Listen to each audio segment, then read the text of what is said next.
안녕하세요. 삼성선물 최서영 연구원입니다. 5월 둘째 주 주간 글로벌 이슈 분석 말씀드리겠습니다. 주 초반 미중 갈등 경계에 불안한 듯 했던 증시는 그럼에도 최악은 지났다라는 기대가 다시 우위를 점한 와중에 미국과 중국이 다시 협조적인 태도로 전환하면서 안정 모드로 빠르게 돌아갔습니다. 일단 금융시장은 트럼프 대통령의 중국 압박이 지지율을 높이기 위한 레토릭에 그칠 가능성에 무게를 싣고 있는데요. 트럼프의 중국 압박 뒤에 중국이 코로나에도 불구하고 1단계 합의를 잘 이행하고 있다라는 결론이 나올 경우에 온전히 트럼프의 공으로 강조가 될 수 있기 때문입니다. 또 경제 측면에서도 중국이 수입을 지속해주는 게 하반기에 미국 경기 반등을 강하게 끌어주는 요인이 될 수 있다는 점에서 트럼프가 중국과의 협상을 당장 깰 요인이 적다는 데 시장은 기대를 걸고 있습니다. 하지만 트럼프의 중국에 대한 행보가 전략에 따라서 계속 바뀔 수 있으면 경계가 필요합니다. 트럼프는 중국에 코로나의 책임을 묻는 징벌적 관세 가능성도 언급한 바가 있기 때문에 사실상 현재 트럼프의 손에는 우호적인 관계를 유지할 수 있는 카드와 갈등을 심화시킬 수 있는 카드 두 가지가 다 들려있는 셈입니다. 중국에 대한 미국 국민들의 감정이 좋지 않은 상황에서 바이든 후보와의 차이점 부각을 위해서 대중 강경론을 활용할 가능성도 변수인데요. 일단 저는 개인적으로 트럼프가 중국과의 협상을 쉽게 깨기보다는 중국이 미국산 제품을 더 많이 구입하도록 압박하기 위한 수단으로 손에 쥔 카드들을 활용해갈 가능성에 무게를 두고 있습니다. 그리고 물론 미중 간 합의가 유지가 되는 것이 깨지는 것보다 더 좋은 소식이겠지만 중국이 미국으로부터의 수입을 늘리는 만큼 미국 이외의 지역들의 수출 환경은 더 부정적일 수 있음은 염두에 둘 필요가 있습니다. 달러화는 유로화 약세 주도로 강세를 보였었습니다. 지난주에 독일 헌법재판소가 ECB의 국채매입 프로그램 PSPP라고 하는데요. 이 PSPP가 EU 조약에 있는 비례성 원칙에 부합하지 않는 조치다라고 판결 내리면서 3개월 내에 ECB가 이 정책의 정당성을 증명하지 못할 경우에 독일 중앙은행의 참여를 중단함과 동시에 지금까지 매입했던 독일 국채를 매각해야 한다라는 판결을 내렸습니다.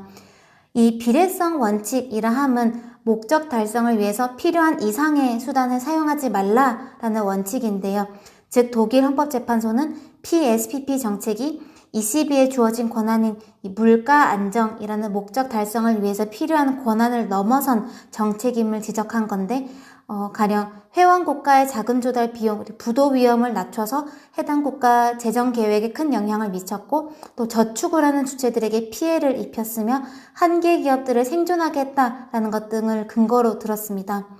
하지만 물가 목표를 위해서는 여타 경제 부문에 영향을 미치는 정책을 함께 펼 수밖에 없다는 점에서 이 정책 위반자들은 해당 결정의 이의를 강하게 제기하고 있는데요. 또 이번 사안은 사실 유럽 재판소에서 이미 합헌 결정을 내린 바가 있기 때문에 독일 헌재의 반론은 개별국 기관이 EU 연합 기관의 판결을 엎은 결정이다라는 점에서도 우려가 제기되고 있습니다. 일단 직후에 ECB는 보도자료를 통해서 유럽 재판소의 합법 결정 언급과 함께 ECB는 목표 달성을 위해서 주어진 권한 내에서 필요한 모든 조치를 계속해서 해갈 것임을 선언하면서 독일 헌법재판소의 요구에 응하지 않을 것임을 시사했습니다. 그래서 아마 ECB보다는 중간에 있는 독일 중앙은행이 대신 대응해서 정책 시행에 문제가 없도록 조치할 가능성이 높아 보이는데요. 하지만 더 큰 문제는 이번 독일 헌법재판소의 판결이 향후 ECB의 정책에 제약을 가할 가능성입니다. 현재 ECB는 이 국채 매입 프로그램 PSPP 정책 외에 이 팬데믹 긴급 채권 매입 프로그램 이거는 PEPP라고 하는데요. 이걸 통해서 자산을 매입 중인데 이 PEPP는 취약국 국채 매입 비중을 크게 확대하는 등 ECB의 재량이 훨씬 크게 반영되고 있기 때문에 논쟁의 여지를 더 많이 안고 있습니다. 그래서 이 PEPP가 이번 판결에서 문제가 된 건 아니었지만 통화정책의 역할이 재정정책 지원으로 크게 넓혀지면서 중앙은행의 재량 중요성이 크게 부각되고 있는 와중에 ECB에게 가해진 자산 매입 제약은 유럽 연대에 대한 기대, 유럽 경기 회복에 대한 기대를 동시에 낮추는 요인입니다. 그리고 이러한 갈등의 지속은 유로화 약세의 요인일 거고요. 또 독일보다는 이탈리아와 같은 재정 취약국들의 금리 상승 요인일 겁니다. 지난 주말 미국 4월 고용보고서가 발표되었습니다.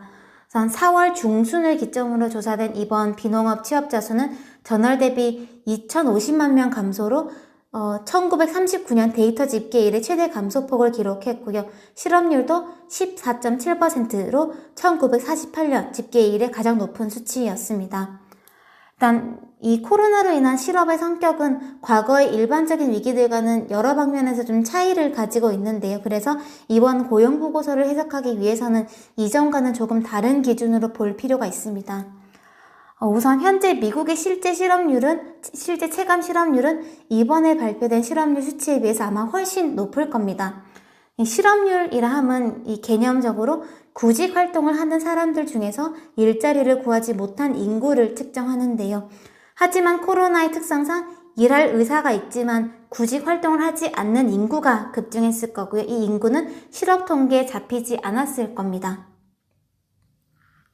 이런 부분들은 경제활동 참가율 급락에서 나타나는데요.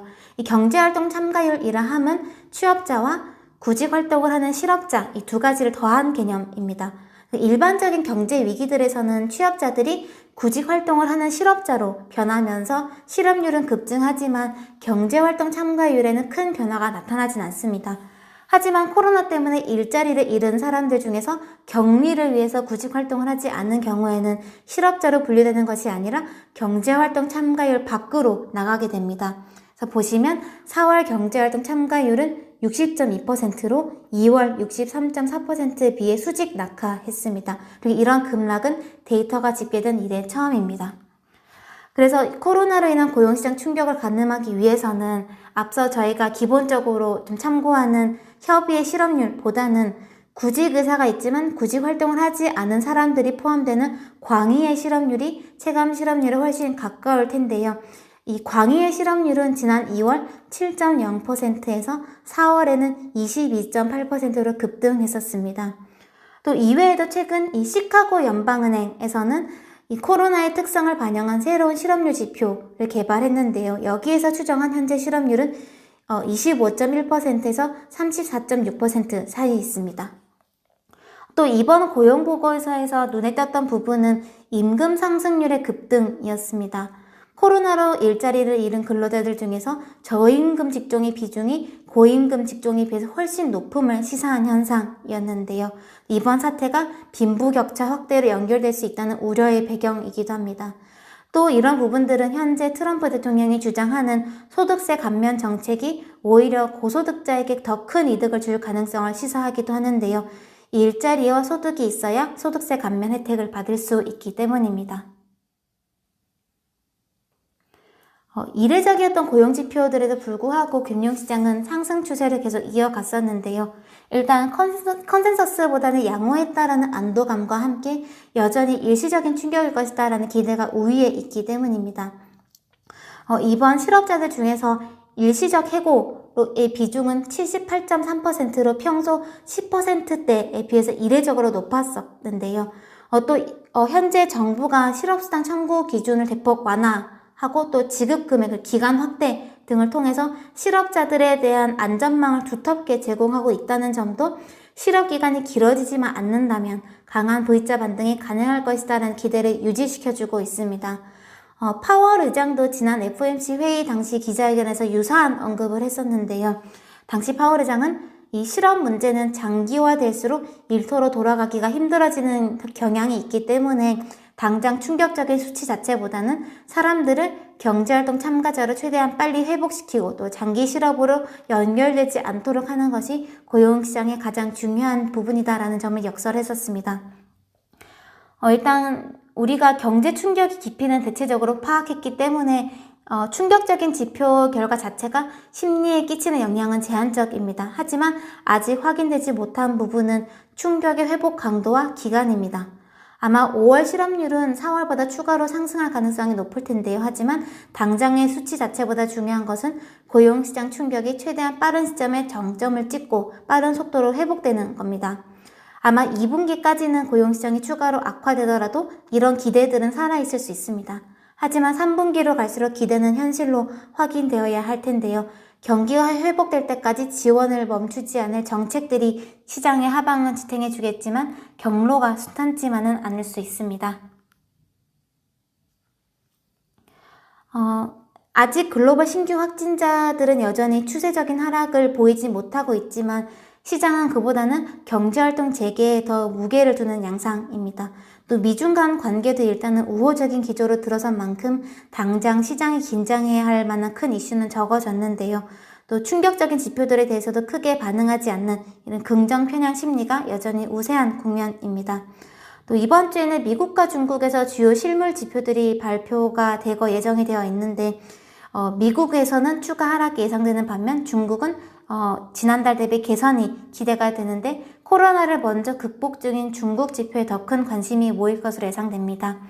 이번 한 주도 시장 대응 잘 하시길 바라겠습니다. 감사합니다.